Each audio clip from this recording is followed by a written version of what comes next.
Bonsoir à toutes et à tous. Pour cette dernière soirée d'À l'école de l'Anthropocène, l'école urbaine de Lyon vous invite à un voyage dans l'espace.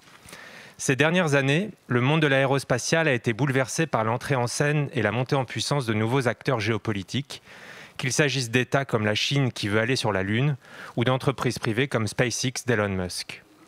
L'enjeu de réguler ce qu'il est possible ou non de faire dans l'espace se pose à nouveau, alors que cette question ne concernait jusqu'à présent que quelques agences spatiales publiques, s'appuyant notamment sur un traité de l'ONU ratifié en 1967.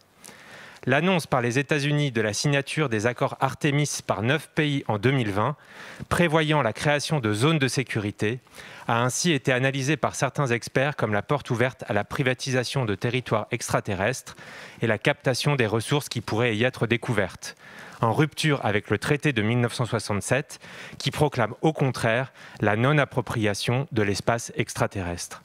Ce soir, nous aborderons cette thématique d'abord avec une présentation d'un cycle de recherche, Perseverance Valley, de Pauline Julier et Clément Postek, artistes cinéastes. Ces derniers mettent en scène la vie de 2 robots explorateurs sur Mars afin de faire réfléchir sur la manière dont nous avons l'habitude de regarder l'exploration spatiale, empreinte notamment par le mythe de la conquête et de la colonisation. Puis nous entendrons Alice Gorman, une chercheuse qui s'intéresse aux objets et aux débris en orbite et qui se demande lesquels sont des déchets qui peuvent être détruits et lesquels constituent au contraire un héritage de l'activité spatiale qui mérite d'être protégé. C'est parti. Bonsoir. Tout d'abord, nous souhaitons remercier Michel Lusseau, Cédric Duroux et toute l'équipe de l'école de l'Anthropocène. Notre présentation ce soir est en 2 temps. Il s'agit pour nous de présenter un projet en cours qui prendra la forme d'un film, d'une exposition et d'une édition. Tout d'abord, nous allons dérouler l'enquête que nous menons, enquête encore en cours donc, et enquête qui traverse des espaces, s'appuie sur des rencontres, des personnes, des relations et des interrelations que nous allons vous exposer. Et dans un second temps, nous partageons une vidéo, maquette du film en cours d'écriture. Alors, tout commence par une invitation que j'ai reçue pour participer à la Biennale d'art contemporain de Santiago, au Chili, l'année dernière, en 2019. J'étais invitée à montrer mon dernier travail dans le centre d'art, dans le musée d'art contemporain de la ville. Et quand j'arrive à Santiago en octobre dernier, il y a une série de révoltes sociales contre la constitution en place, contre le gouvernement. Il faut savoir qu'au Chili, la constitution est en place depuis Pinochet, depuis la dictature de Pinochet. Et il y a une série d'événements et de manifestations populaires et de révoltes qui ont eu lieu à ce moment-là, qui ont démarré suite à la hausse du prix des titres de transport. Et notamment une jeune fille qui a sauté une barrière, un portique de métro, comme signe de révolte et qui a été suivi par un ensemble de jeunes et puis de toute la population de la ville. Donc c'était assez conséquent. Donc le vernissage est évidemment annulé parce que c'était trop risqué en termes d'infrastructure. Et on se retrouve dans un grand hôtel luxueux, puisqu'il faut savoir que évidemment Santiago, c'est une ville qui est très urbanisée, mais qui est très... Il y a beaucoup de quartiers populaires et à la fois qui sont conjoints avec des quartiers très chics et notamment toute l'équipe de la Biennale qui, suite à l'annulation de ce vernissage, se démène pour organiser quand même un dîner. On se retrouve à ce dîner, qui est évidemment un dîner placé. Et je suis assise à côté du compagnon d'une des curatrices. Et ce compagnon est Álvaro Fernandez, qui est directeur financier pour la société SQM. Donc, SQM, c'est une société d'extraction de lithium dans le désert d'Atacama, une société chilienne. Et moi, ça m'intéresse particulièrement le lithium, puisque j'ai un projet en cours dans le désert d'Atacama. Et ce soir-là, je décide avec lui de faire une série d'entretiens pour essayer de mieux comprendre qu'est-ce qui se passe dans le désert d'Atacama. Donc, il me donne rendez-vous le lendemain. Et on se retrouve à la terrasse du Starbucks, en bas de l'hôtel. Et il me raconte la chaîne de production du lithium. Donc, le lithium, qu'est-ce que c'est ? Le lithium, c'est ce qui nous sert pour nos téléphones portables, pour nos batteries de vélos électriques, pour nos voitures électriques. Et c'est aussi, et ça on le sait un petit peu moins, c'est aussi un composant essentiel des antidépresseurs. Donc, au fur et à mesure qu'il m'explique ce qu'est exactement le lithium et sa chaîne de production, je réalise que le lithium sert en réalité à charger nos batteries, de nos téléphones portables à nos affects. Et il va sans dire que nos besoins en lithium ont carrément explosé depuis 10 ans, et ça s'accélère de manière exponentielle. Et c'est pourquoi on l'appelle le nouvel or blanc. Il me raconte aussi que donc, le prix Nobel de chimie vient d'être attribué donc, en 2019 à 3 personnes qui ont inventé la batterie lithium. Le premier a inventé la technique, le deuxième l'a améliorée et le troisième l'a commercialisée. Puisque comme me dira Alvaro, c'est super d'avoir une belle idée, mais encore faut-il pouvoir la commercialiser. Donc la chaîne, c'est SQM est chargé de l'extraction du lithium dans les nappes phréatiques du salar d'Atacama. Donc ils vont puiser très, très profond dans les nappes phréatiques préhistoriques. Ils pompent l'eau qui est chargée en lithium et ils le font s'évaporer dans des bacs à ciel ouvert. C'est pour ça qu'on parle d'une extraction propre, puisque le processus d'évaporation de l'eau est naturel. Il y a 90% du lithium qui est exporté depuis le Chili et à peu près 60% des batteries qui sont manufacturées en Chine. Il me rappelle, et c'est bien la complexité de ce genre de terrain, c'est que SQM est évidemment soucieux de l'équilibre global du désert, des flamants roses qui sont dans le désert et dans le salar, et puis aussi des besoins des indigènes locaux. Il me raconte aussi comment le salar est tout plat, tout brun. Et il me dit lui-même que si on va sur Mars, ça ressemble probablement à ce salar. Donc pour nous, l'enquête commence à la terrasse de ce Starbucks. Et notre entretien avec Alvaro se termine par une visite vue du ciel sur Google Maps, où il me montre la mine d'en haut. Et je vous invite à aller voir sur Google Earth. Vous verrez, c'est effectivement très beau. C'est une série de rectangles bleus dans un désert brun. Je rejoins Pauline dans le désert. Et sur le terrain, nous avons bon espoir de rentrer dans la mine, le site d'extraction de la société SQM. Malheureusement, on se retrouve en fait mené en bateau. Et alors qu'on appelle Alvaro à l'aide pour nous aider à rentrer dans la mine, il est déjà à Barcelone. Alors nous rentrons bredouille dans le village à côté, à San Pedro de Atacama. À San Pedro, nous rencontrons Karen Louza. Karen Louza, représentante en fait, des communautés indigènes locales. On rencontre Karen chez elle, dans sa ferme, située à la lisière du village de San Pedro et du désert, face à la vallée de la Lune. Karen nous parle de l'eau. Karen nous parle d'abord de l'élément eau et du problème législatif de sa gestion. Elle nous explique en fait que la gestion de l'eau relève du Code de l'eau, mis en place en 1981, une des réformes en fait néolibérales sous le régime militaire du général Pinochet. Le Code de l'eau permet à l'État de vendre à des privés des droits d'eau et d'exploitation de l'eau. Au Chili, en fait, on peut être propriétaire de l'eau sans être propriétaire de la terre. C'est un droit aussi acquis à perpétuité. Karen nous dit clairement que cette logique libérale, logique de marché, s'oppose violemment aux cultures indigènes et locales pour qui l'eau est ancestralement en fait associée à la terre. Karen surtout nous raconte une anecdote. Un jour, elle rentre chez elle et en fait, elle découvre qu'il n'y a plus d'eau. Le rio, le fleuve, au bord duquel est située sa ferme et son exploitation, est complètement asséché. Donc elle se retrouve sans eau pour donner à boire à ses chevaux, arroser ses cultures. Elle va à l'hôtel au cœur du village de San Pedro, là où elle travaille, et elle tombe en fait face à des touristes venus d'Europe qui se baignent tranquillement dans la piscine.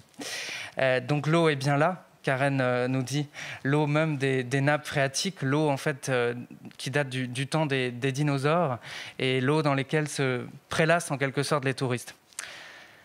À ce moment-là, Karen prend une décision. Elle va s'engager encore davantage dans la lutte et le combat activiste pour défendre le salar. Et elle devient aussi une dirigeante de la communauté indigène. Le salar, Karen Louza en parle comme une zone sacrifiée, c'est le terme qu'elle emploie. Et en 2017 notamment, elle participe à plusieurs manifestations et co-signe une lettre ouverte, tous pour le salar, alerte notamment adressée au pouvoir public chilien et aux consommateurs nord-américains et européens notamment. Pourquoi tous pour le salar? Parce que, contrairement à ce qui a pu être raconté, l'extraction du lithium repose certes sur un procédé mécanique, dit naturel, mais il est en réalité dévastateur pour l'environnement local. Et cela, c'est Godofredo Pereira, architecte et chercheur, membre de Forensic Architecture, qui nous l'a précisément expliqué. Le procédé d'extraction du lithium a notamment besoin d'extraire de très grandes quantités d'eau des nappes phréatiques et cette extraction d'eau assèche le désert déjà très sec. Le procédé ajoute aussi de la soude pour accélérer en fait le processus d'évaporation. C'est-à-dire que les saumures qui sont stockées dans de grands bassins recouverts de PVC laissent effectivement l'eau s'évaporer selon grâce à la force du soleil, mais de la soude permet d'accélérer le processus. Et ces saumures usées sont en fait rejetées sans être traitées. À cela s'ajoute aussi l'utilisation de grandes pompes pour faire remonter l'eau, et des pompes qui fonctionnent au diesel. Et à cela s'ajoute enfin le fait que dans la chaîne d'exploitation du lithium, rien n'est recyclé ni même recyclable. Alors, il faut savoir que le lithium, on en trouve ailleurs sur Terre. C'est plus compliqué de l'extraire. Mais il y a un autre endroit où on en trouve beaucoup du lithium. Donc, c'est dans l'espace. C'est associé à la création et à la naissance et à la mort de certaines étoiles. On en trouve aussi... certains disent qu'on en trouve aussi sur Mars et sur certaines planètes. Et puis, on en trouve aussi... il semblerait qu'à l'origine du Big Bang, il y avait l'hydrogène, l'hélium et le lithium. Le lendemain de notre rencontre avec Karen, nous reprenons la route vers le site d'extraction de lithium géré par la société SQM. Nous reprenons cette longue route qui traverse le Salar et nous traversons le village de Toconao, village aujourd'hui principalement et presque exclusivement habité d'ouvriers, par des ouvriers de la mine. Et dans le Salar, en fait, on tombe nez à nez avec un rover. Et non loin de lui, un ingénieur. Alors on s'arrête et on prend le temps de discuter avec cet ingénieur, Steve McLaren, qui nous explique très précisément pourquoi ils effectuent les tests avec cet astromobile martien. En fait, le sol, la topographie du sol du désert de l'Atacama est la plus proche sur Terre de celle martienne. Donc comme disait Alvaro Fernandez de la société SQM à Pauline, le désert d'Atacama est ce qui ressemble le plus sur Terre à la planète Mars. Et Steve, l'ingénieur avec qui nous échangeons, a cette formule: du sol d'Atacama au sol martien, il n'y a qu'un pas. Alors Steve McLaren, il travaille là dans le Salar où on le rencontre, mais il travaille surtout au JPL à Pasadena, près de Los Angeles, qui est donc le centre depuis lequel les rovers sont pilotés dans le Salar, mais aussi directement sur Mars. Et il y a deux rovers qui nous intéressent particulièrement. C'est Opportunity, qui est sur la planète Mars à la recherche de l'eau, de traces d'eau, et Curiosity, qui est à la recherche des traces de vie sur la planète rouge. En France, on décide de rencontrer Violaine Sauter, qui est chargée, puisque c'est des équipes internationales qui travaillent en lien avec la NASA et les rovers directement sur Mars. Et Violaine Sauter, elle est géologue, chercheuse, et elle travaille pour la mission Curiosity. Elle est responsable d'un laser. Et elle nous parle très vite dans l'entretien de son émotion face à la première image. La première image que Curiosity transmet depuis Mars, puisque... En fait, aller sur Mars, je dirais tout ça avec un peu des guillemets, mais c'est pas si compliqué. On y arrive relativement bien, mais ce qui est très challenging pour les équipes de la NASA, c'est l'atterrissage. Et il y a 7 minutes de ce moment très, très tendu où tout le monde retient son souffle. Et il y a 15 minutes de délai entre le moment où le rover envoie l'image et le moment où la Terre le reçoit. Donc ils sont suspendus à cette réception et tout à coup apparaît sur les écrans du JPL l'image qui prouve que Curiosity est sur Mars. Et alors sur cette image, qu'est-ce qu'on voit ? Déjà on voit l'ombre du rover qui prouve qu'il est bien là. On voit le reg martien. Le reg c'est le sol martien avec des cailloux. Et au loin on voit le mont Sharp. Et le mont Sharp c'est l'objectif de Curiosity. Alors pour nous, quand on l'écoute parler, Violaine, on se dit que peut-être Mars fonctionne... en fait, Mars est la sœur jumelle de la Terre en termes de planète. Et elle a la même composition du sol, c'est-à-dire que la Terre a connu la tectonique des plaques, ce qui fait qu'elle a évolué pour devenir aujourd'hui ce qu'elle est, mais Mars, sans tectonique, s'est arrêté, donc elle renseigne sur notre passé. Et Violaine nous dit, on va si loin en fait pour essayer de comprendre mieux le passé de la Terre. Alors évidemment, on trouve que cette image est assez forte. Et puis, pour aller un peu plus loin, on se dit, tiens, est-ce que Mars ne fonctionnerait pas un peu comme une boule de cristal ? C'est-à-dire qu'en fait, il y a évidemment les intérêts scientifiques d'aller sur Mars, mais il y a d'autres sons de cloche, il y a d'autres voix qui s'intéressent au futur de Mars et à la conquête que pourrait être cette planète. Et évidemment, le plus connu d'entre eux, le représentant de cette conquête, c'est Elon Musk, qui est donc un industriel américain qui a fondé PayPal, qui a fait sa fortune avec PayPal, et qui est directeur de Tesla et de SpaceX, qui est une entreprise d'aéronautique qui permet notamment, sur les derniers lancements de fusées, de compléter les techniques de la NASA. Et puis c'est aussi, on l'a appris là, il y a quelques semaines, la première fortune mondiale, puisqu'il est passé homme le plus riche du monde, et qu'il a annoncé que plus de la moitié de sa fortune serait consacrée à la construction de la première ville sur Mars. Et il annonce 2050, 1 million de personnes sur la planète Mars. Alors sur les réseaux sociaux, on voit apparaître l'année dernière un slogan public qu'il défend, Elon, qui s'intitule « Occupy Mars ». Donc Elon apparaît notamment à la naissance de sa fille avec ce t-shirt, c'est la première fois qu'il apparaît avec ce t-shirt que vend SpaceX. Et disons, le terme « Occupy », évidemment, nous saisit ou nous fait écho. On ne peut pas s'empêcher de penser au fait qu'il emprunte ce terme à des mouvements activistes de résistance et d'occupation d'espaces publics du début du XXIe siècle qui critiquaient les conséquences du néolibéralisme et proposaient des espaces, des débats de parole. Donc, évidemment, il se sert de cette référence, il se l'accapare. Et puis, au premier sens du terme, pour nous, c'est qu'est-ce que c'est occuper ? Peut-être que pour nous, artistes, cinéaste, occuper, c'est d'abord occuper l'imaginaire, occuper les imaginaires, puis occuper, c'est prendre l'espace, sans doute ouvrir d'autres perspectives, alors contre les modèles dominants et les récits dominants, dont Elon fait partie. Et c'est occuper les espaces d'énonciation par nos récits, par nos enquêtes, par nos images. Et occuper Mars, sans doute qu'on essaye d'occuper Mars pour ne pas tout laisser à Elon. L'été 2012, alors que Curiosity atterrit sur Mars, au fond du cratère Gale, l'écrivain américain de science-fiction Ray Bradbury meurt. Sur Twitter, Curiosity publie « Ray, je te dédie mon site d'atterrissage sur la planète rouge et je lui donne ton nom. Greetings from Bradbury Landing. » Nous pourrions imaginer que si Ray Bradbury pouvait répondre à Curiosity, il lui lirait une nouvelle qu'il a écrite en 1947, la première des chroniques martiennes, l'été de la fusée.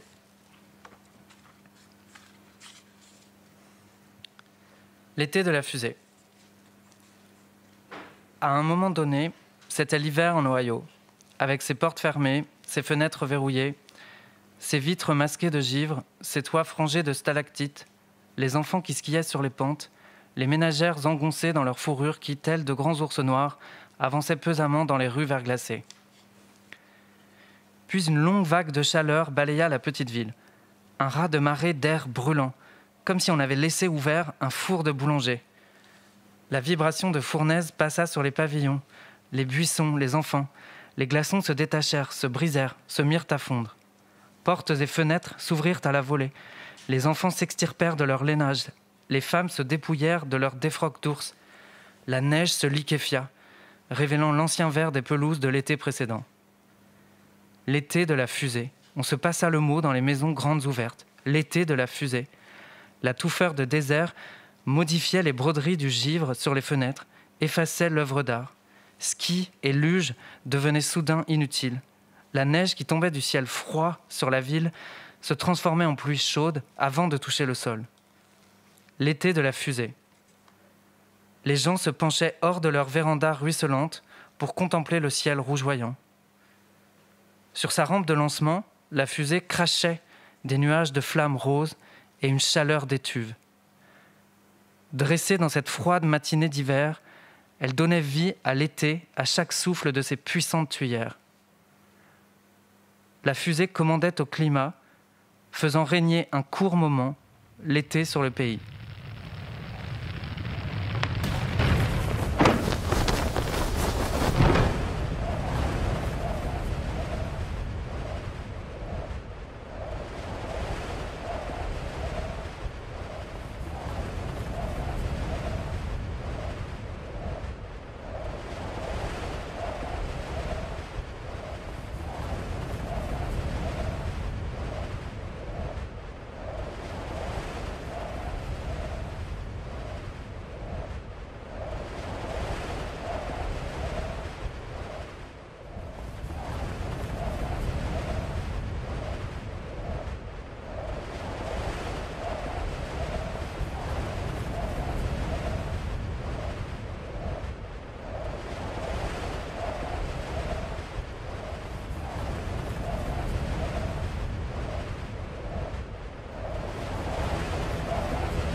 Touchdown confirmed. Receive on Mars.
Жить и верить — это замечательно.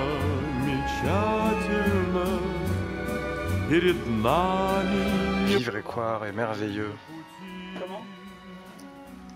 Avant d'être sur des chemins jamais empruntés, cosmonautes et rêveurs déclarent que sur Mars, les pommes fleurissent.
Down a mountain or a carnival balloon, like a carousel that's turning, running rings around the moon, like a clock whose hands are sweeping past the minutes of its face, and the world is like an apple whirling silently in space, like the circles that you find in the windmills of your mind, like a tunnel that you follow to a tunnel of its own, down a hollow to a cavern where the sun has never shone, like a door that keeps revolving in a half-forgotten dream, or the ripples from a pebble someone tosses in a stream, like a clock whose hands are sweeping past the minutes of its face, and the world is like an apple whirling silently in space, like the circles that you find in the windmills of your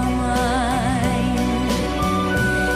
Keys that jingle in your pocket, words that jangle in your head. Why did summer go so quickly? Was it something that you said? Lovers walk along a shore and leave their footprints in the sand. Is the sound of distant drumming just the fingers of your hand? Pictures hanging in a hallway and a fragment of a song, half-remembered names and faces, but to whom do they belong? When you knew that it was over in the autumn of goodbyes, for a moment you could not recall the color of his eyes, like a circle in a spiral, like a reel within a wheel, never ending or beginning on an ever-spinning reel, as the images unwind, like the circles that you find in the windmills of your mind.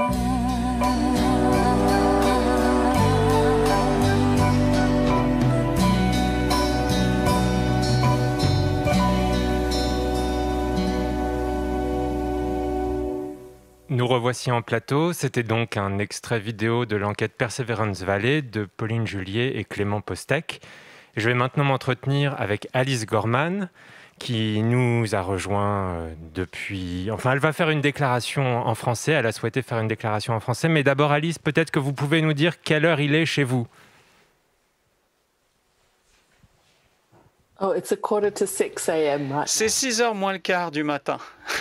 Merci d'autant plus d'avoir accepté que nous fassions cet entretien en direct. Et alors, comme je le disais, je crois que vous souhaitiez dire un mot en français avant que nous commencions notre entretien. Yes, thank you. I'd like to give an acknowledgement. Oui, tout à fait. Je voudrais vous envoyer un salut et c'est une habitude. I'd like to start by acknowledging that I'm joining you today from the lens of the Wiradjuri people.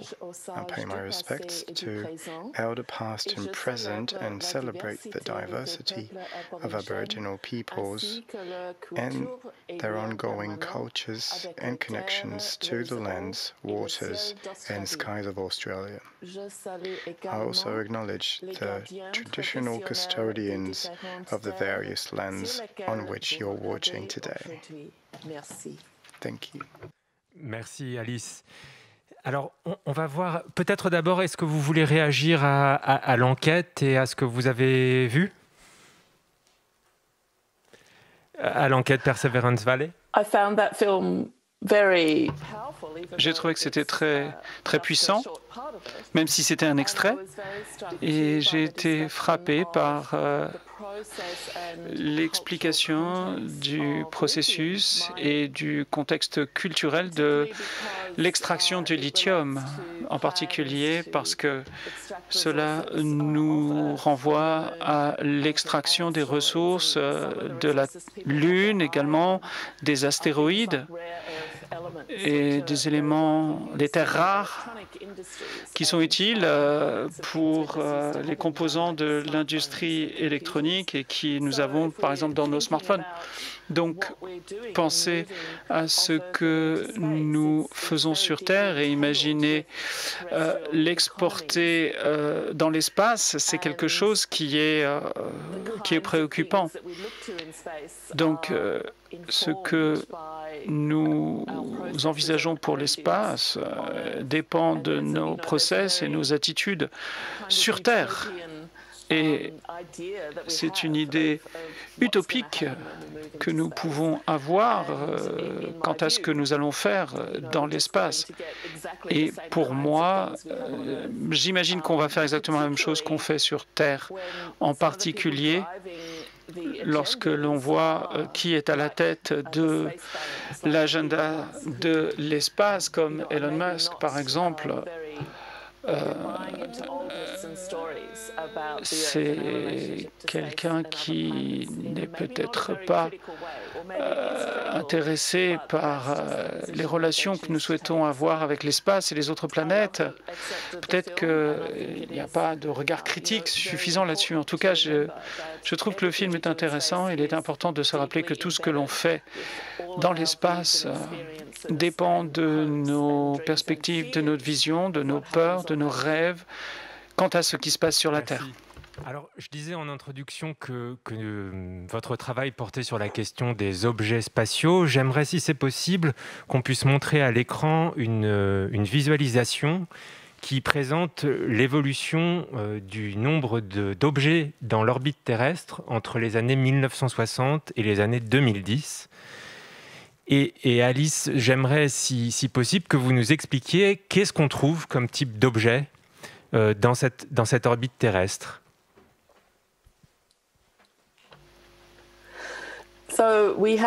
Eh bien,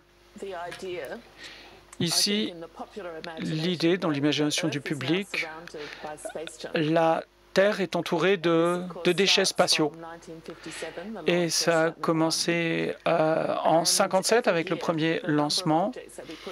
Et le nombre d'objets que nous avons mis en orbite a été de plus en plus intense et on en est arrivé à une constellation de dizaines de milliers de satellites qui tournent autour de la Terre. Donc, on est passé de l'orbite basse, 2000 km de la surface, à l'orbite géostationnaire, 35 km, et encore plus loin, qui est le cimetière, dans lequel reposent tous les objets qui ont cessé d'être utilisés. Donc, dans toute cette région, ce que nous avons, c'est 2000 satellites en service, plus quelques objets qui ont été lancés récemment, et il y a 4 000 satellites et débris de fusées qui sont restés en orbite, en tout cas que l'on a identifié, et il y a des millions et des millions et des millions et encore plus de millions de fragments qui vont de 10 cm à des nanoparticules, c'est-à-dire des tout petits morceaux de poussière créés par l'activité humaine en orbite. Et bien sûr, le problème, c'est que tous ces matériaux se déplacent à des vitesses très très élevées, entre 7 et 8 km/s pour l'orbite basse.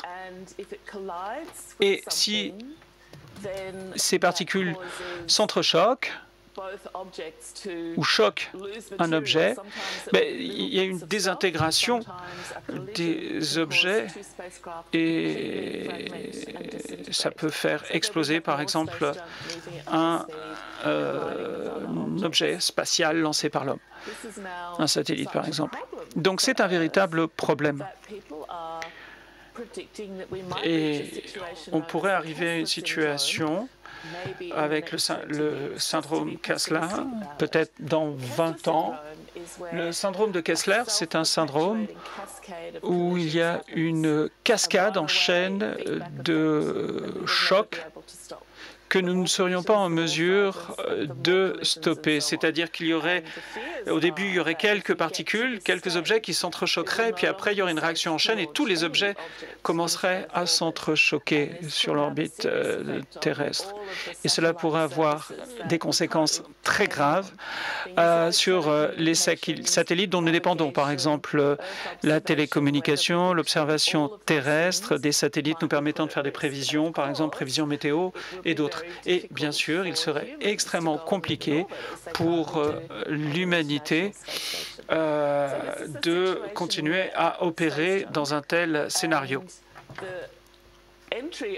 Et donc, l'entrée des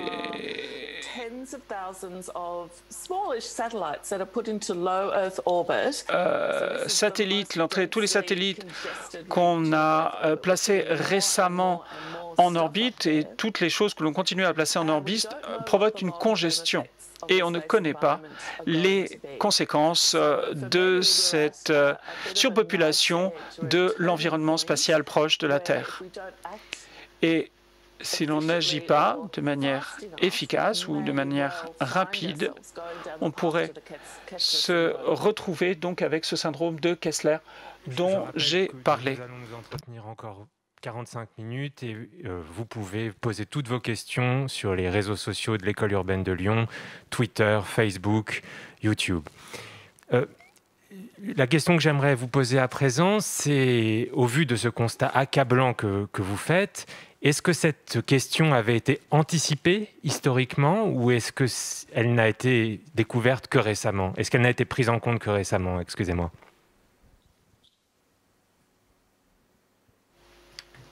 Alors,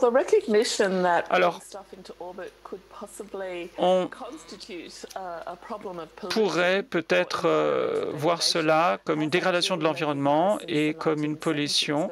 Et cela a été identifié dès les années 60, mais à l'époque, il y avait peut-être 1000 objets célestes. Mais personne n'aurait imaginé qu'aussi rapidement, on aurait des millions d'objets et qu'on aurait autant besoin des services de ces objets en orbite. Et dans les années 70, effectivement, on était déjà conscient des conséquences possibles, mais ce n'est qu'en, on va dire, depuis une dizaine d'années, que l'urgence de la situation s'est vraiment fait sentir et a été reconnue. Et bien sûr, la communauté internationale est profondément préoccupée par la situation. Il y a de nombreuses propositions technologiques qui ont été faites pour trouver une solution, pour essayer de retirer physiquement ces débris, mais les technologies sont en cours de test, il y a des résultats assez probants, mais on ne sait pas vraiment quoi faire. Ce qui me semble particulièrement intéressant, c'est de voir que le paradigme actuel qui est utilisé par la communauté spatiale pour envisager le problème des débris spatiaux, c'est la prise de conscience situationnelle spatiale, ce qui veut dire avoir des informations sur toutes les caractéristiques environnementales, toutes les menaces qui pourraient nous empêcher de travailler dans l'espace, ou en tout cas que ces objets fonctionnent dans l'espace. Et bien sûr, c'est quelque chose qu'il faut calculer, qu'il faut comprendre, mais cette prise de conscience dérive d'un concept militaire de prise de conscience de son environnement. Et fondamentalement, ce concept, c'est l'idée qu'il faut être capable d'agir de manière réussie dans l'espace. Donc, la prise de conscience de l'environnement spatial sépare en fait ce qui est naturel et ce qui est culturel, c'est-à-dire met les exigences de l'humanité au centre de la situation et envisage l'espace comme une ressource à utiliser. Lorsque l'on parle de durabilité dans l'espace, en général, ce que les gens veulent dire, c'est durabilité de l'utilisation de l'espace par l'humanité. Et on ne parle pas du tout de l'espace comme une entité à part entière dont il faudrait prendre soin, ou qu'il faudrait bien gérer. Et c'est la manière dont la communauté spatiale parle des débris spatiaux. Et je ne dis pas que c'est totalement négatif, au moins on fait quelque chose, mais à mon sens, ça ne suffit pas à vraiment traiter l'espace pour ce qu'il est.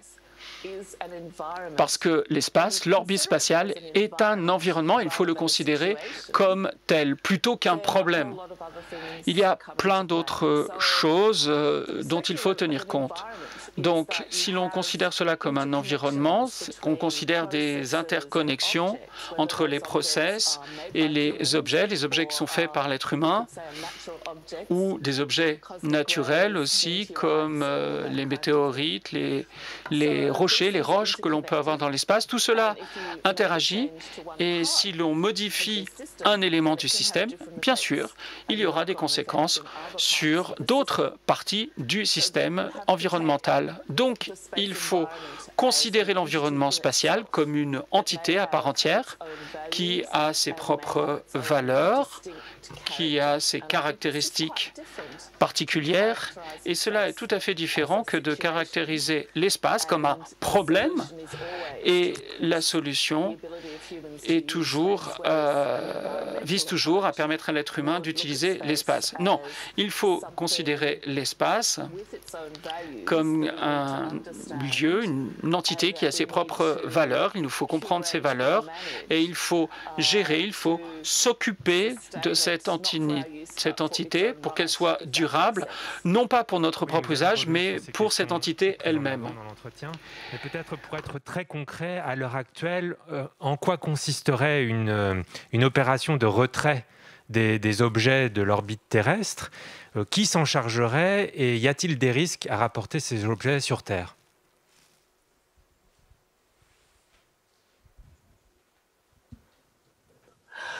That's a very interesting question.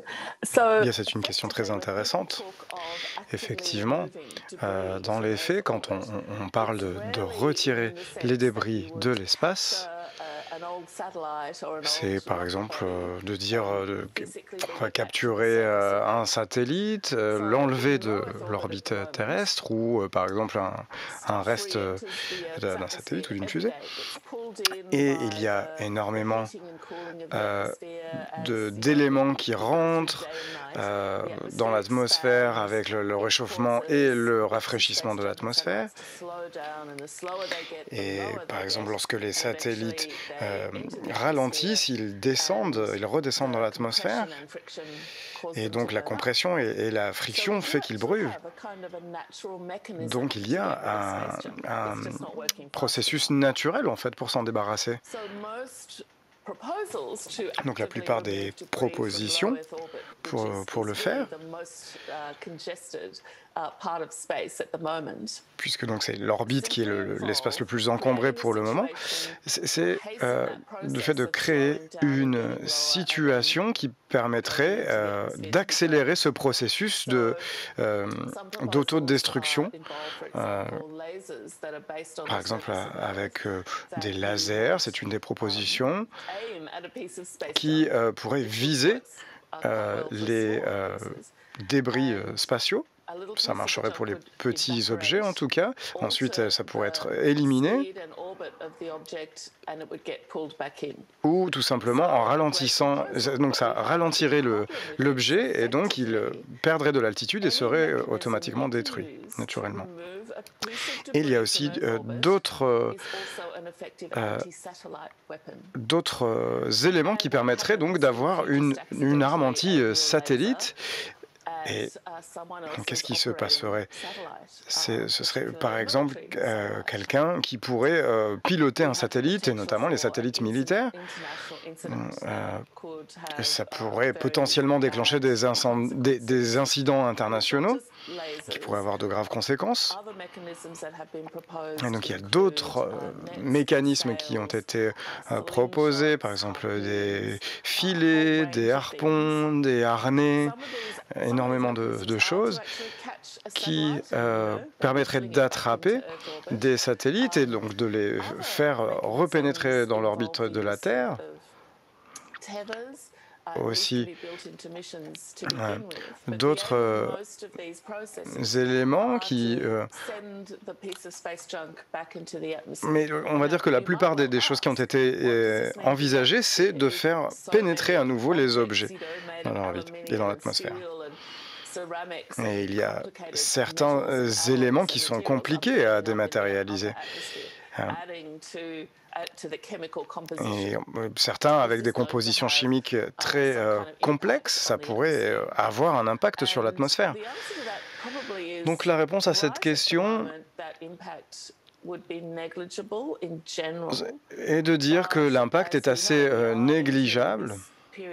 Mais nous entrons dans cette période d'accélération de l'orbite de la Terre avec cette période de méga-constellation, donc ça risque d'être le cas. Alors, si nous en venons à présent au cœur de votre travail, la question que vous posez finalement est de savoir si tous ces objets qui gravitent dans l'orbite terrestre et dans le système solaire doivent être considérés comme des déchets ou bien si certains ont une valeur patrimoniale. Pourriez-vous expliquer d'où vous vient cette préoccupation? Je crois que dans une ancienne vie, vous avez déjà abordé ce type de problématique avec l'héritage aborigène et j'aimerais donc que vous puissiez nous expliquer d'où vous vient cette préoccupation. Et pendant que nous discutons, j'espère que nous allons pouvoir voir quelques photos de satellites remarquables que vous m'avez envoyés avant notre entretien, mais sinon nous continuons comme ça. Eh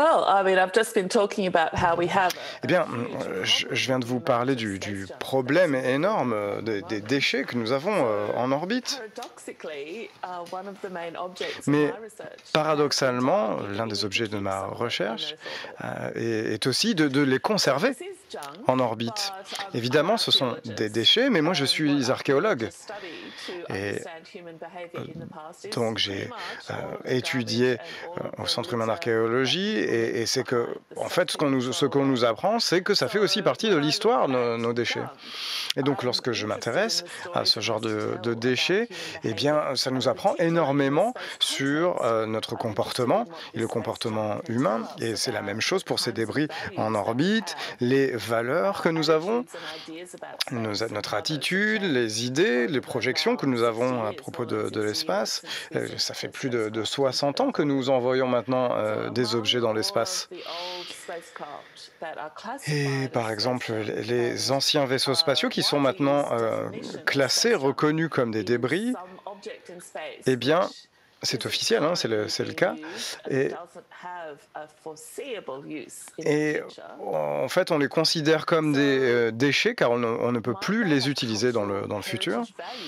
Et en fait, ces déchets ont une valeur historique. Peut-être n'ont-ils pas été utilisés depuis 20, 30 ans. Techniquement, ce sont des déchets. Mais ce sont des déchets qui nous racontent des histoires sur notre communauté humaine. Par exemple, ça c'était le satellite français Astérix 1 qui a été lancé en 1965. Ensuite, ça c'est le 3e ou le 4e satellite avec la fusée française, même si ça a été lancé depuis l'Algérie. Donc voilà, c'est une histoire qui parle à la communauté astronautique, aéronautique et astronomique de France. Et il y a énormément de vaisseaux spatiaux que l'on peut retrouver dans l'espace. Là, on en a vu un satellite australien, Australis Oscar 5, qui a été lancé par les États-Unis en collaboration avec les États-Unis. Il a été réalisé par des étudiants universitaires qui n'avaient absolument pas d'argent. Et ce petit satellite a été lancé dans l'espace et il s'y trouve toujours. Donc, c'est vraiment ce qu'on peut appeler une expérience de science communautaire. Maintenant, on ne lance plus dans l'espace des gros objets spatiaux et des satellites qui font la taille d'une maison, comme c'était le cas avant. Aujourd'hui, c'est beaucoup plus petit. Et c'est évident, c'est que voilà, ces espèces d'expériences amateurs hein, qu'on avait dans le passé ne sont plus possibles aujourd'hui. On avait aussi Palapa A1 qui était donc un satellite indien en 1976. C'était un satellite de télécommunication pour la télévision pour l'Indonésie. C'est aussi symbolique.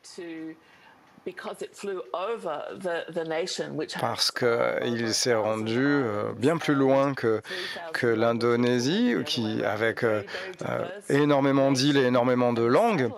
Donc c'est une nation très diverse et multiculturelle.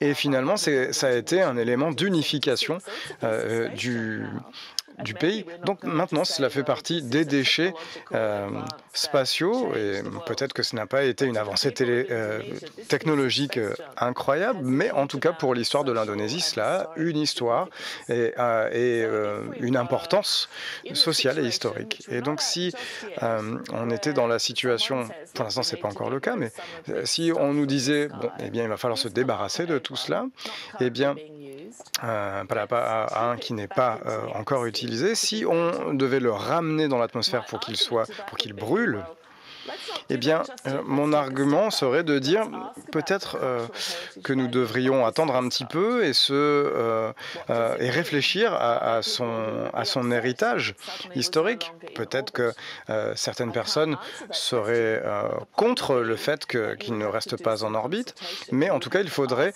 qu'il y ait une consultation qui soit organisée pour savoir ce que les gens souhaiteraient en faire. Par exemple, pour Palapa A1, par exemple, il peut y avoir un risque de collision. Si il entrait en collision avec la Station spatiale internationale, puisque 1 à 2 fois par an, les membres de l'équipage ont parfois à se confiner dans une capsule de sécurité, puisqu'il y a des débris spatiaux qui arrivent très près de la Station spatiale internationale. Donc imaginez les conséquences de cela. Si par exemple, s'il y avait un accident, une collision, il y aurait des risques de dépressurisation de la Station spatiale internationale, donc on mettrait les membres de l'équipage en danger. Donc, si l'on disait que Palapa A1 pouvait rentrer en collision avec la Station spatiale internationale, eh bien, si on prend en compte ce risque, peut-être qu'il faut se débarrasser de Palapa A1, mais peut-être que son orbite ne présente pas de risque pour d'autres vaisseaux spatiaux. Peut-être qu'il n'y a pas grand-chose à faire, voire rien du tout. Donc, mesurer son impact culturel et l'héritage culturel, c'est de le laisser comme il est, et puisqu'il fait partie de... En fait, l'endroit où il se trouve fait partie de son héritage culturel et historique, et c'est mon argument. Lorsque je parle de ce genre de choses-là, cela fait partie de l'environnement culturel, comme on le fait sur Terre d'ailleurs. Voilà ce que je fais, en tout cas dans mon travail. Je suis donc une consultante de l'héritage humain, et je travaille aussi donc sur l'héritage aborigène et des communautés autochtones. Et donc, en ce qui concerne la gestion environnementale, ce sont les valeurs qui sont diminuées. Et il faut donc prendre des décisions à ce niveau-là. Et je pourrais vous raconter des tonnes d'histoires sur d'autres vaisseaux spatiaux. Donc, ce que j'essaie de faire à travers mon travail, c'est de faire reconnaître que l'orbite spatiale n'est pas seulement une situation, c'est une nouvelle entité, une combinaison de tous ces facteurs environnementaux, de tout ce que l'être humain a fait ces 60 dernières années dans l'espace. Et je pense qu'il ne faut plus les séparer de ce que nous faisons sur Terre. C'est la même chose, cela fait partie d'un système. Et cette philosophie de nettoyer notre orbite, je pense, doit intégrer le fait qu'il faille aussi agir pour cette notion d'équilibre des choses. Aussi aux vestiges, enfin vous vous intéressez plus spécifiquement aux vestiges de la mission Apollo 11. Je dis à ce sujet que Alice Gorman est très connue aussi pour son travail de vulgarisation, notamment sur des sites de vulgarisation scientifique comme The Conversation, et qu'il est vraiment très agréable de la lire. Son livre Dr. Space Junk versus the Universe, qui est paru en 2019, est aussi vraiment passionnant. Et donc, un des cas d'étude que vous prenez, c'est la mission Apollo 11, qui a donc atterri sur la Lune. Quels objets et traces trouve-t-on encore sur la Lune de cette mission, et pourquoi y a-t-il actuellement un danger pour ces derniers? Thank you, Lucas. Eh bien, merci Lucas pour ces beaux compliments. C'est un site magnifique.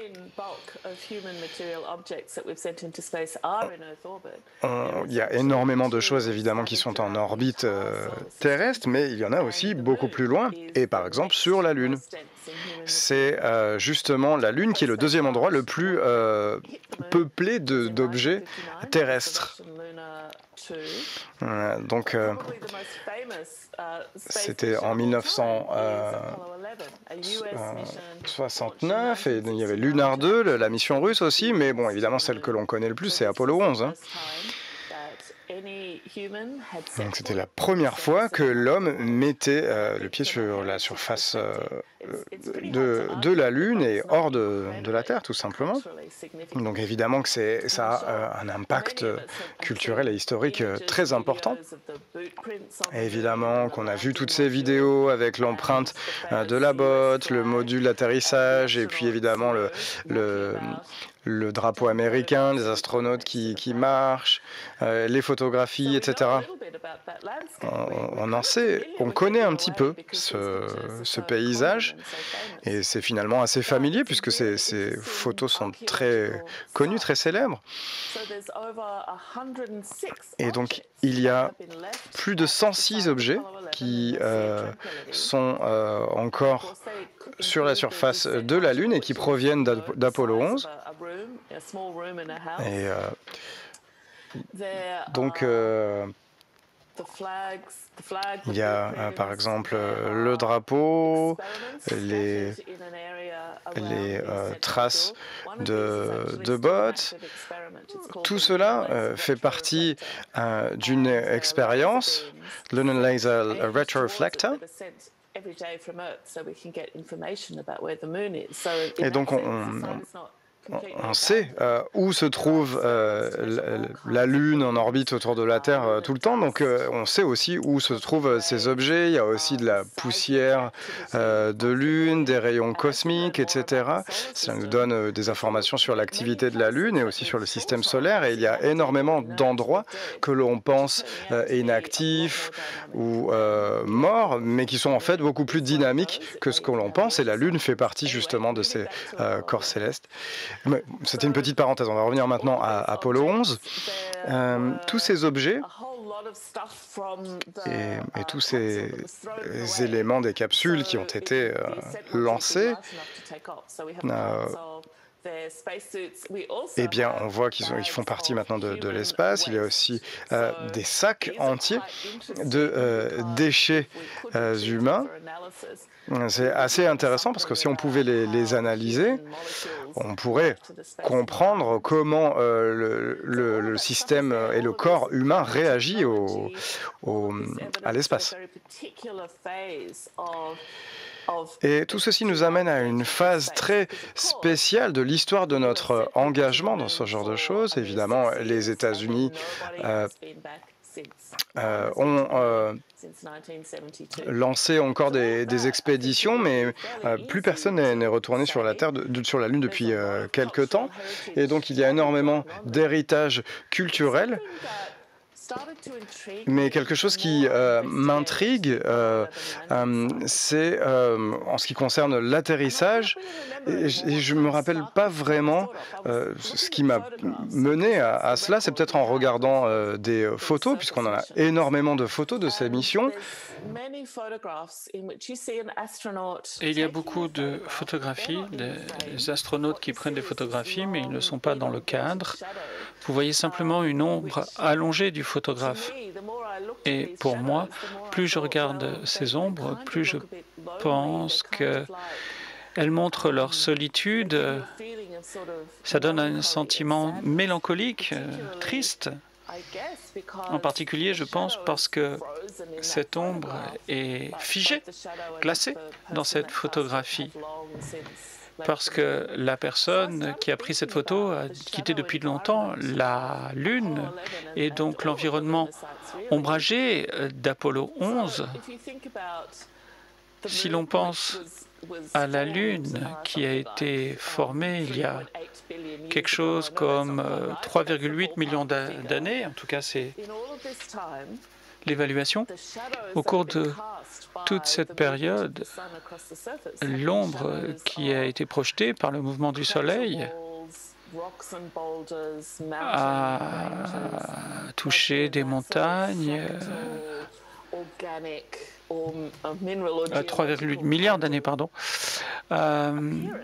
et a créé une esthétique lunaire. Et lorsque l'être humain est allé sur la Lune, l'être humain a laissé des objets qui ont projeté une autre sorte d'ombre, une ombre linéaire, une ombre anguleuse.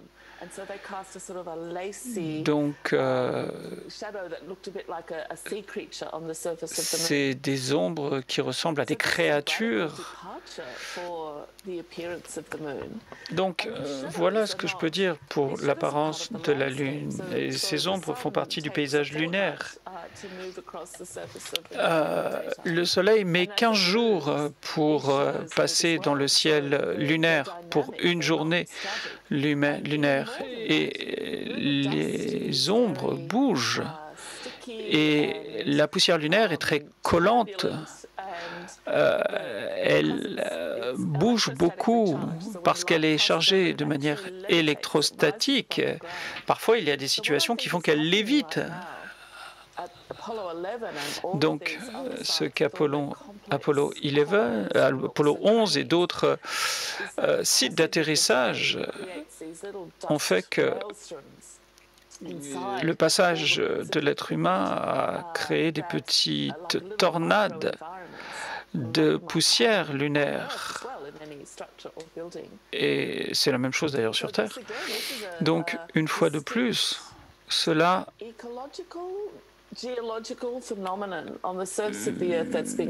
Ce sont des phénomènes géologiques, environnementaux qui ont été créés par l'interaction de l'homme avec l'environnement lunaire. Je pense que c'est en soi quelque chose de très intéressant, c'est-à-dire on ne s'est pas contenté de lâcher des trucs sur la surface de la Lune et puis il suffit de les enlever et puis voilà, ça y est, la Lune va retrouver la situation dans laquelle elle était auparavant. Maintenant, ces objets font partie de la Lune et c'est quelque part beau de voir que les ombres qui ont été projetées par les objets que l'on a laissés là-bas évoquent quelque chose de différent. Et c'est un peu triste de penser à l'ombre de ces astronautes qui ne sont plus là-bas. Mais ce n'est pas une technologie froide. On peut aussi parler des sentiments que cette technologie peut évoquer pour tout un ensemble de réseaux. C'est important de le reconnaître. Dans votre réflexion, qui pourrait avoir la charge de protéger et d'entretenir ce patrimoine? Est-ce que ce sont les pays, les entreprises ou les individus qui ont mis les objets en dehors de l'espace terrestre, ou est-ce que ça doit être une institution supranationale?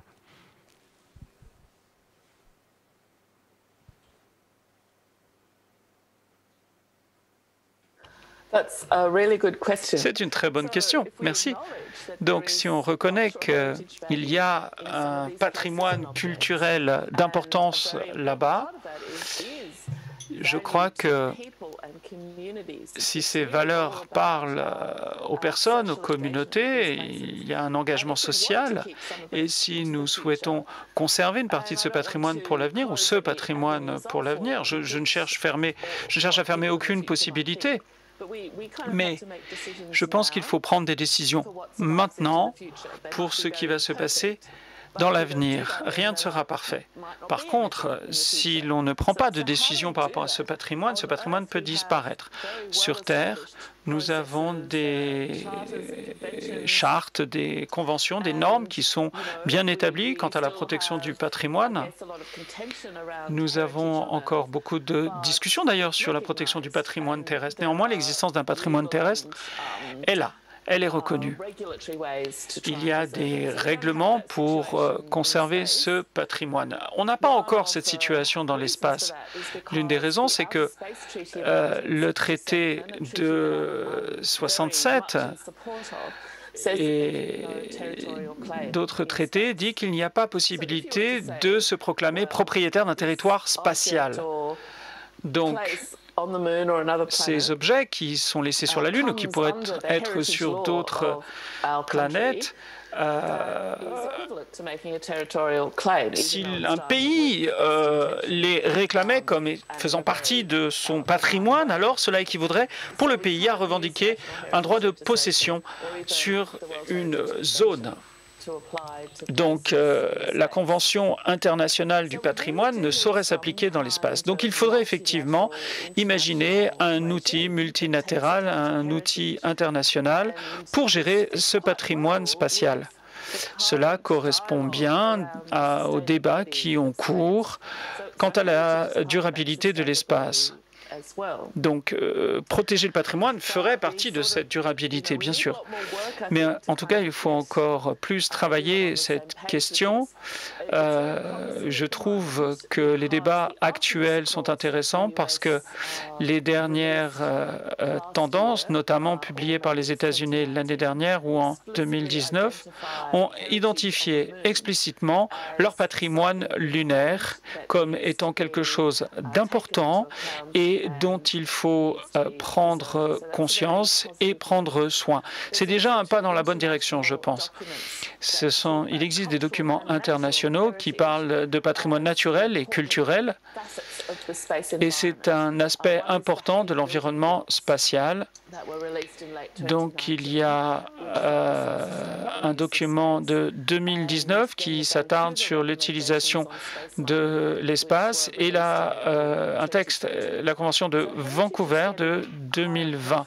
Donc, visiblement, c'est une question qui intéresse beaucoup de personnes. Mais ce dont nous avons vraiment besoin en matière de gestion du patrimoine, c'est d'avoir une gestion informée afin de pouvoir prendre les bonnes décisions. Et pour ce faire, ce que nous devons faire, c'est préparer une évaluation claire des objets qui sont dans l'espace. C'est quelque chose qui pourrait être mené au niveau national.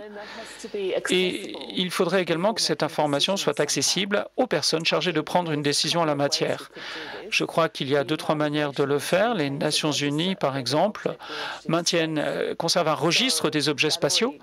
Ce registre a le mérite d'exister et il ne devrait pas être trop compliqué d'ajouter des informations quant au patrimoine spatial dans ce registre. Il y a également des catalogues des débris en orbite basse et ces débris sont identifiés en matière de localisation.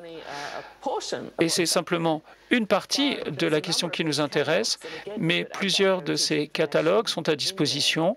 Ils regorgent d'informations sur la question. Donc, nous sommes dans une situation où nous avons les bonnes informations qui permettent de prendre des décisions informées.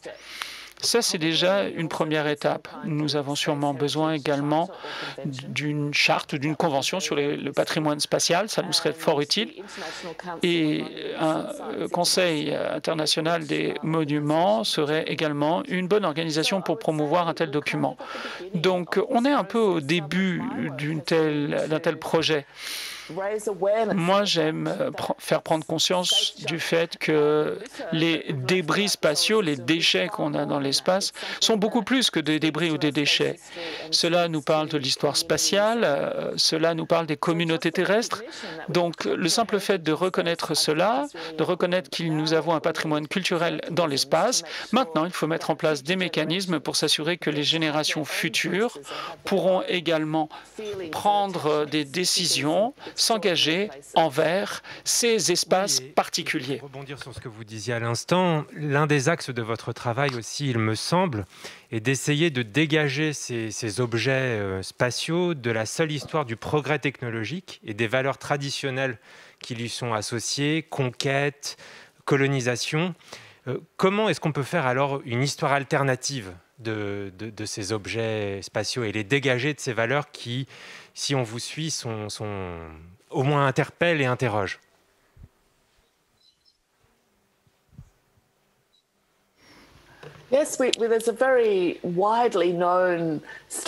C'est une histoire qui est largement reconnue, la course à l'espace, et c'est un récit qui parle de l'espace comme une nouvelle frontière.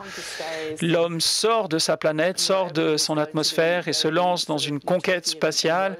C'est vraiment utopique, c'est beau, c'est inspirant, etc. Et on le voit bien dans les descriptions populaires de l'espace, dans les films, dans les articles, les séries télé. Voilà, c'est très romantique. C'est une histoire qui semble lisse. L'homme a lancé des choses dans l'espace au nom de l'humanité. Et ce qui est lancé dans l'espace prétend représenter l'ensemble de l'humanité. C'est une jolie histoire, j'entends bien, c'est un beau récit, mais malheureusement, ça ne s'arrête surtout pas là. C'est-à-dire les gens qui sont allés dans l'espace jusqu'à présent étaient des gens qui étaient riches, venant de nations industrielles, blancs, ce qu'on peut appeler comme le premier monde. Et ils ont pu aller dans l'espace parce que beaucoup de ces nations avaient des colonies où ils pouvaient avoir des lanceurs. Et il ne faut pas oublier que dans ces lanceurs spatiaux, les fusées parfois explosaient, donc c'était des endroits assez dangereux, ça arrive encore. Donc toutes ces nations spatiales ont pu développer ces programmes spatiaux parce qu'elles avaient des colonies. Dans le cadre du Royaume-Uni, c'était l'Australie. Pour la France, c'était l'Algérie et la Guyane française. Et j'ai eu la chance de visiter Kourou, donc le lanceur en Guyane français. C'est des endroits qui sont déjà fantastiques en eux-mêmes, mais il faut reconnaître néanmoins que ils ont été localisés là-bas, ils ont été installés là-bas parce qu'il n'y avait pas beaucoup de gens, et il n'y avait pas beaucoup de gens parce qu'il y a eu des génocides coloniaux.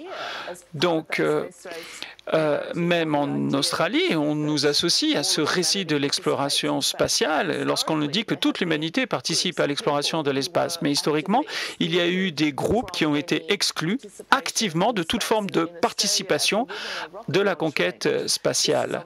Par exemple, en Australie, le lanceur est dans la zone des Kokoda et ces personnes ont été écartées de ce projet.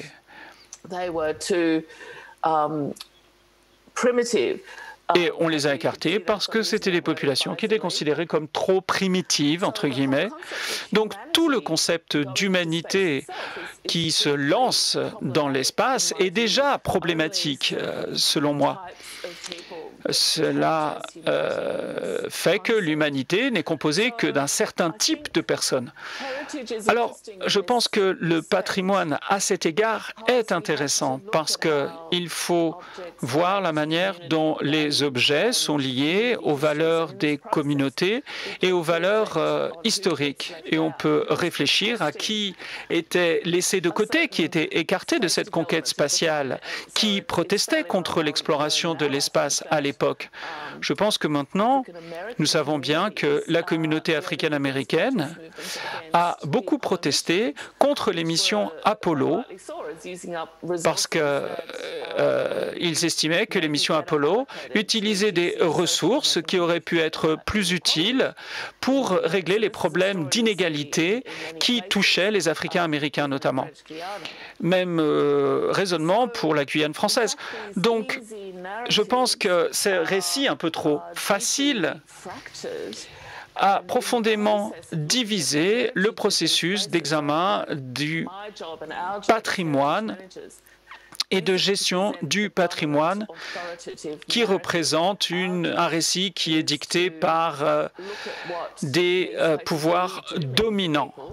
Donc il faut voir ce que ce récit veut vraiment dire pour les gens. Ce n'est pas toujours positif. Il y a des gens qui ont été impactés négativement par cette industrie spatiale. C'est comme ça qu'il faut percevoir le patrimoine de l'ère spatiale. Il faut prendre du recul et bien comprendre, bien voir les choses comme elles se sont présentées. Et ce n'est pas seulement pour le passé, c'est également quelque chose qui va impacter notre futur et qui va orienter nos actions. Je crois aussi que dans votre travail de déconstruction de cet imaginaire spatial, vous vous intéressez à la question de la toponymie, de la manière dont on nomme les lieux et les objets dans l'espace. Est-ce que vous pouvez nous en dire un peu plus ?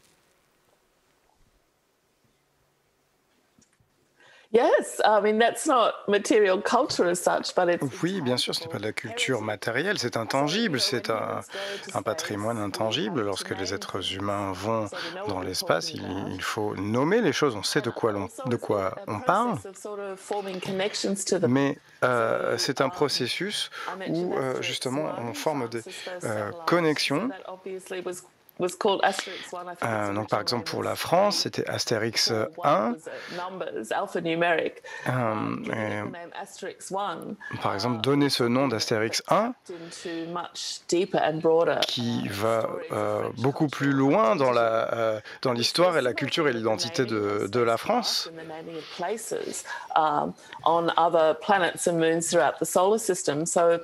Et donc, si l'on suit les missions qui sont allées d'ailleurs parfois beaucoup plus loin dans le système solaire, on peut voir des vaisseaux spatiaux qui passent à côté d'une astéroïde, d'une comète ou ou de la Lune ou d'une Lune, eh bien, on en ramènera des informations sur sa surface, etc. Et on donnera des noms. Et donc, le fait d'attribuer des noms est un élément qui est assumé dans la communauté astronomique et dans l'union astronomique. Et chaque planète a un thème pour qu'elle soit nommée. L'Union astronomique internationale essaie de rester de façon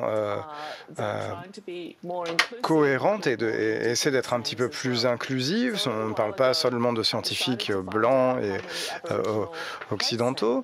Il y a aussi des noms aborigènes maintenant qui vont faire partie du système solaire. Par exemple, 0,03% des noms des planètes. J'inclus toutes les astéroïdes et toutes les lunes. Australian Aboriginal or Torres Strait Islander words. Viennent de noms aborigènes. Et très souvent, ce sont des noms qui viennent de croyances très profondes culturellement. Et on peut trouver justement les histoires qui viennent de ces noms sur le site de l'Association internationale astronomique. Et pour le système de connaissances aborigènes, il y a des hiérarchies qui viennent de la place dans la société, par exemple, avec un certain degré d'initiation ou d'expérience que l'on peut avoir. Donc il y a des histoires que je ne connais pas moi-même. Mais par exemple, l'Association internationale d'astronomie, elle connaît justement l'origine de ces histoires et de ces noms, et ces noms existent toujours. Il y en a pour Pluton, pour Vénus, par exemple tous ces déesses, ces divinités féminines. Et il y a aussi donc la création, les créations aborigènes de divinités.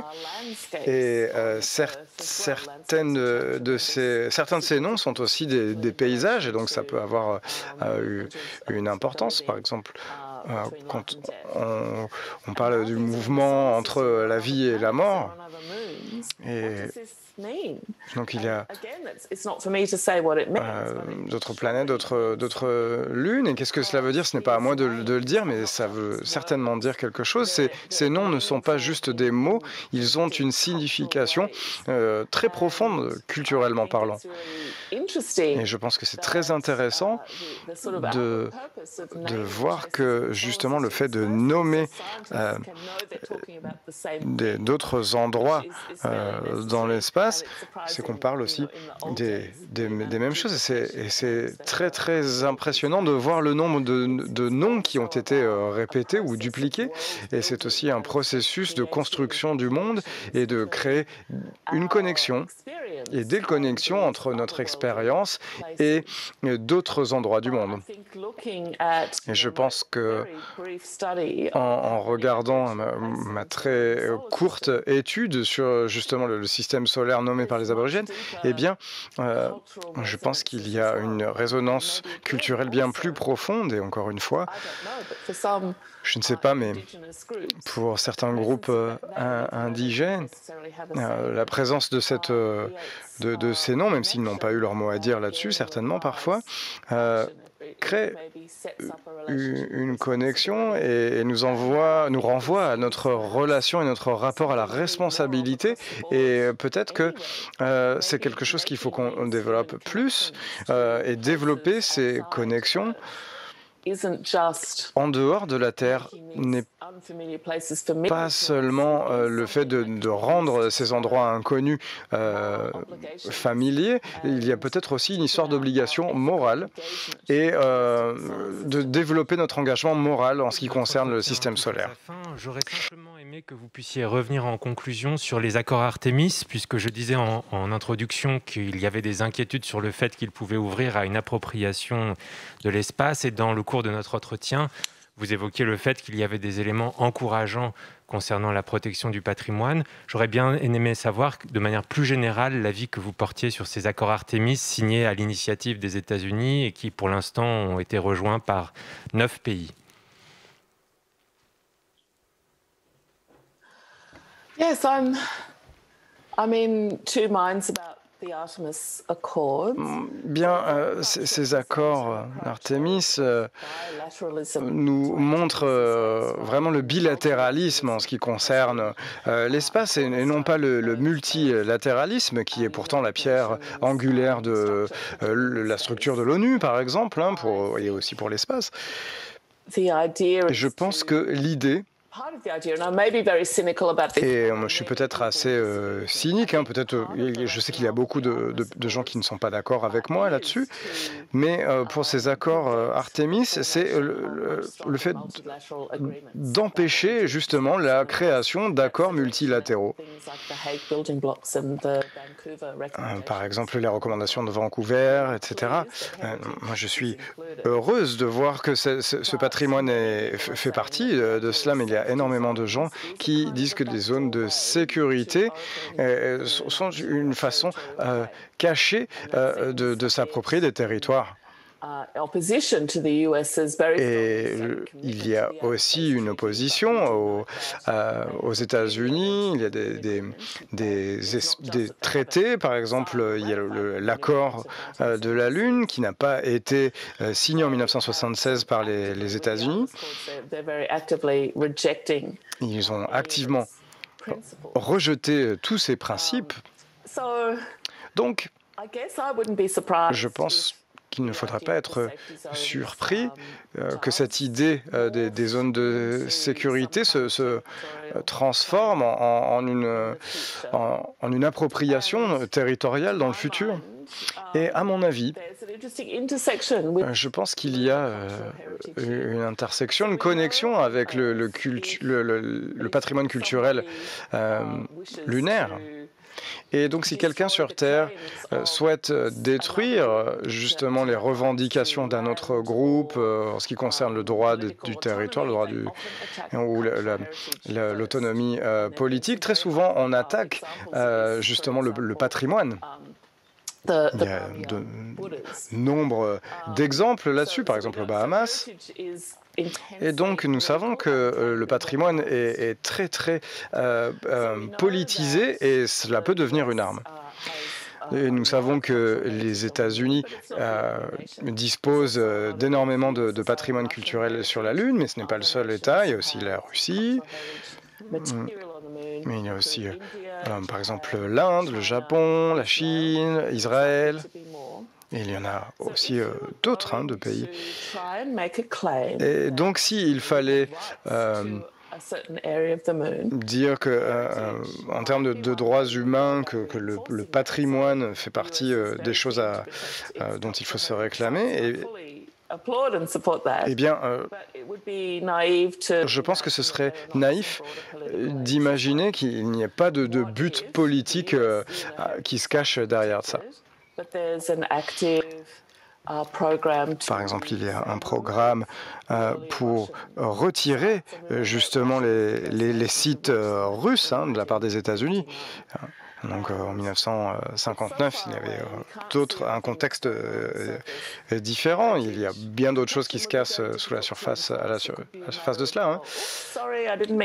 Mais il y a peut-être des nations qui finiraient par dire « Oh, je suis désolé, c'est pas du tout ce que je voulais faire », mais en disant « C'est trop tard maintenant ». Donc, je pense que le patrimoine n'est pas quelque chose de supplémentaire, c'est quelque chose qu'il faudrait arriver à soutenir. Ça peut devenir quelque chose qui viendra en supplément d'une revendication politique.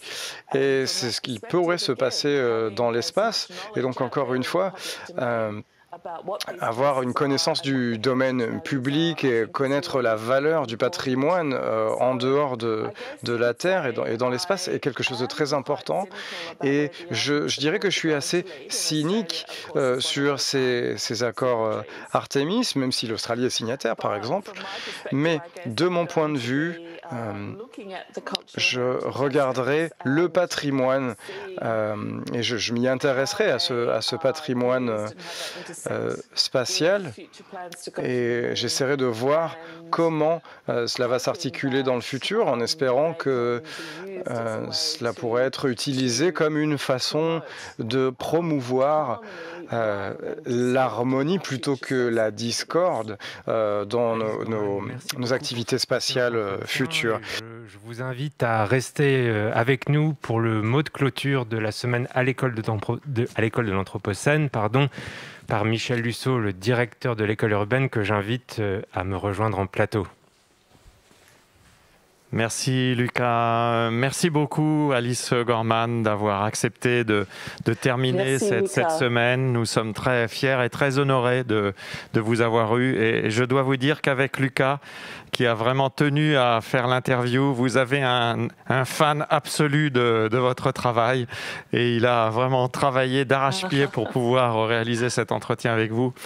Et c'était pour nous très significatif aussi de terminer cette semaine de réflexion sur l'état de notre planète Terre par un débat avec vous sur cette outer space qui, comme vous l'avez dit, est en relation directe avec ce qui se passe à la surface de la Terre. Et je crois qu'il n'y avait pas meilleure conclusion que cet entretien avec vous à partir de votre travail. Merci beaucoup donc d'avoir été parmi nous à 6 h du matin et même avant 6 h du matin. Et je profite de ce moment aussi. Mais c'est maintenant 7h moins le quart. C'est vraiment un profond plaisir que d'avoir pris part à ce festival. Bonne journée à vous, puisque toute la journée est encore devant vous, alors qu'ici, c'est déjà la soirée bien entamée. Je voulais en profiter pour dire un mot de conclusion. Merci Lucas d'avoir reconduit cet entretien de main de maître. Nous avons ouvert l'antenne lundi matin vers 11 h et depuis lors, nous vous avons proposé plus de 130 activités chaque jour jusqu'à 22 h, 23 h, 23 h 45 et même jusqu'à 3 h du matin samedi lors du manifeste mondial Anthropocène.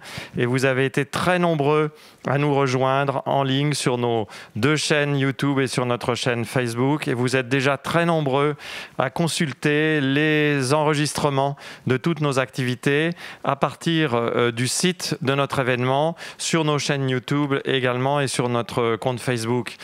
Continuez à utiliser ce que nous avons conçu comme une ressource disponible pour tous et toutes, une ressource permettant de comprendre comment aujourd'hui la science converge pour essayer de penser cette période anthropocène dont nous savons qu'elle nous oblige à réfléchir à la planète, à son habitabilité et à la façon dont nous pouvons peut-être inventer un futur pour cette planète, même si la circonstance pandémique n'est pas tout à fait encourageante et nous a contraints à ne pas accueillir de public. Nous avons quand même su trouver le ressort pour vous proposer cette semaine de réflexion, de formation, d'échange et de débat. Alors, évidemment, rien n'aurait été possible sans le backstage, comme on dit en bon français. Rien n'aurait été possible sans un certain nombre de personnes que je vais vous faire découvrir. D'abord, sans toute l'équipe formidable de l'école urbaine. Mais je sais à quel point, grâce à cette équipe, nous pouvons programmer des événements qui sont sans comparaison en France. Je crois pouvoir m'avancer.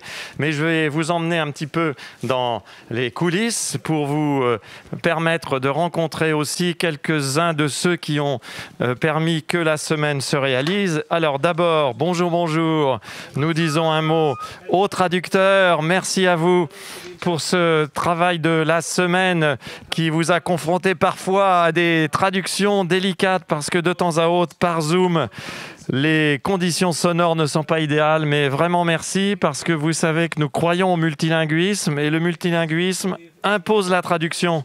N'oublions pas qu'Umberto Eco disait que la langue de l'Europe, c'était la traduction et la langue de la science, ça doit être aussi la traduction. Donc merci d'avoir été à nos côtés pendant toute cette semaine.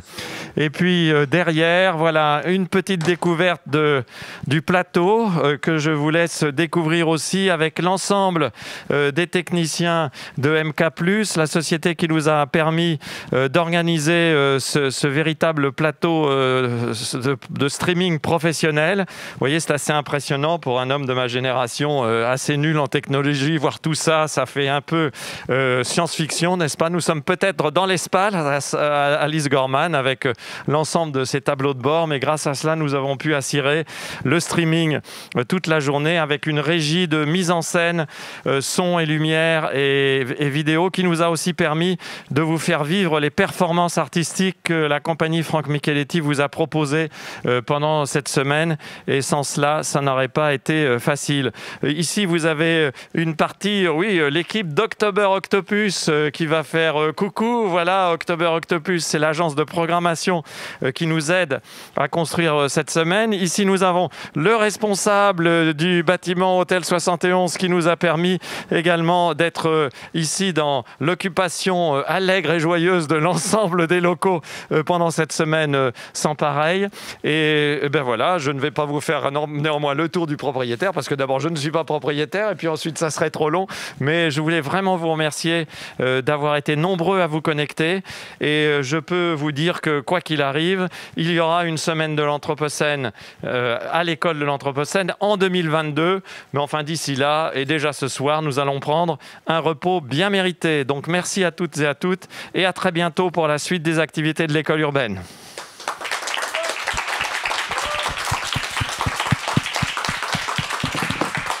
Merci Alice, au revoir. Oh, merci. Merci bien. I'll talk to you soon.